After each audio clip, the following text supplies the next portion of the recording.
আসসালামু আলাইকুম।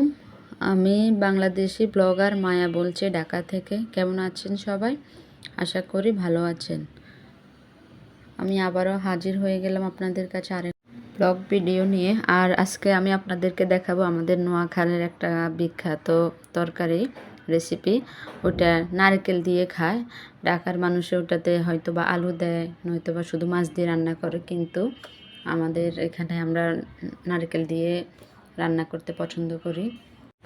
এখানে টেবিলের উপরে আমার মেথি, লবণের কৌটো আর সিয়াচিড এই তিনটা সবসময় থাকে, কারণ এগুলো আমাদের দৈনিক রুটিনের সাথে থাকে। তার জন্য এগুলো আমি সামনের একদম রেখে দেই। দুপুরে খাওয়া দাওয়া শেষ করে বিকেলের দিকে একটু আমরা বেরিয়ে গেলাম নিচে। কিছু কেনাকাটা ছিল আর একটা ওয়ার্ডরোব দেখতে, কিন্তু ওয়ার্ডরোবটা আমি যেটা টার্গেটে গেছি নিতে, ওটা এখন শেষ হয়ে গেছে নাকি, পরে আনবে, তারপরে যাব, তখন আপনাদের সাথে শেয়ার করব কোনটা আমরা কিনি।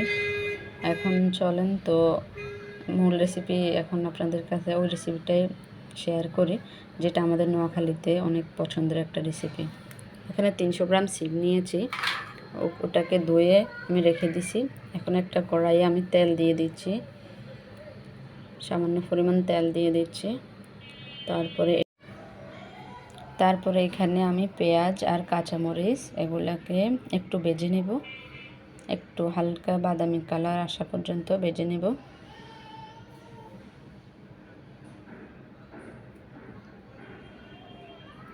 তারপরে এটাতে আমি তো অল্প কিছু তরকারি নিছি, এগুলোতে আমি অল্প একটু একটু করে সব রকম মশলা দিয়ে দেব। তারপরে ভালো করে কষিয়ে ওখানে মাছ দিয়ে দেব।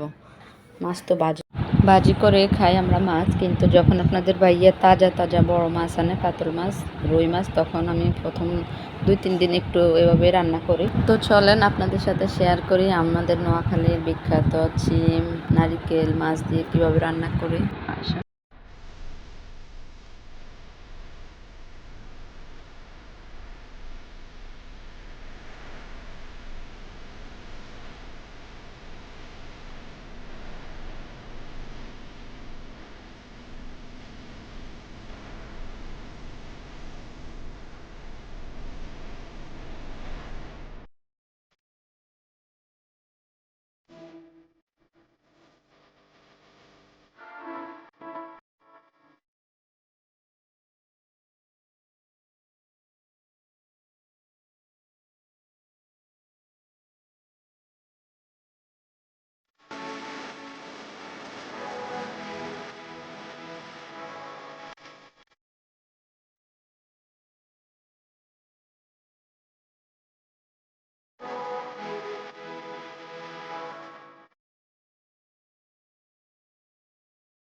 তারপর চলে গেলাম মার্কেটে গিয়ে একটা আরএফএল দোকানে ঢুকলাম। ওখানে অনেক কিছু আছে আরএফএল, আপনার যাবতীয় সংসারে যা টুকিটাকি জিনিস লাগে আপনি ওখানে সবই পাবেন, শুধু একটু দাম বেশি। এই যে জালিটা দেখছেন, এটা 550 টাকা।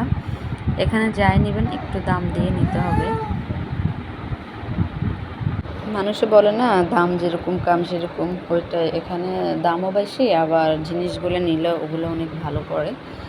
আমি মাঝে মধ্যে এখানে যাই। এখন আমি গেছি আজকে একটা ওয়ার্ডরোব দেখতে। এখন যে ওয়ার্ডরোবটা দেখে আসছি একদিন, ওইটা এখন শেষ হয়ে গেছে, আবার বলছে পরে আনবে।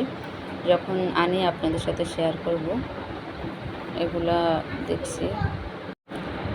আর আমার বাচ্চাদের প্রতিদিন বের হতে মনে ইচ্ছে করে, ওদের ঘোরাঘুরি নাকি ভালো লাগে, কিন্তু বাইরের যে আবহাওয়া, যে গরম, এই কারণে তো আর প্রতিদিন বের হওয়া সম্ভব না। যখনই কিছু কেনার থাকে তখনই যাওয়া হয় আর কি। এখানে আমি অনেকগুলো জিনিস দেখছি, কিন্তু নেওয়া হয় নাই, কারণ আমি এগুলো নিতে চাই নাই। আমি 2টা জিনিস নিয়েছি। একটা হলো জায়নামাজ রাখার স্ট্যান্ড, কারণ জায়নামাজ নামাজ পড়ে এদিক সেদিক রেখে দিই, তার কারণে আমি একটা নির্দিষ্ট স্থানে রাখার জন্য একটা জায়নামাজ স্ট্যান্ড নিয়েছি। ওখানে উপরে কোরআন শরীফ রাখলে রাখা যাবে।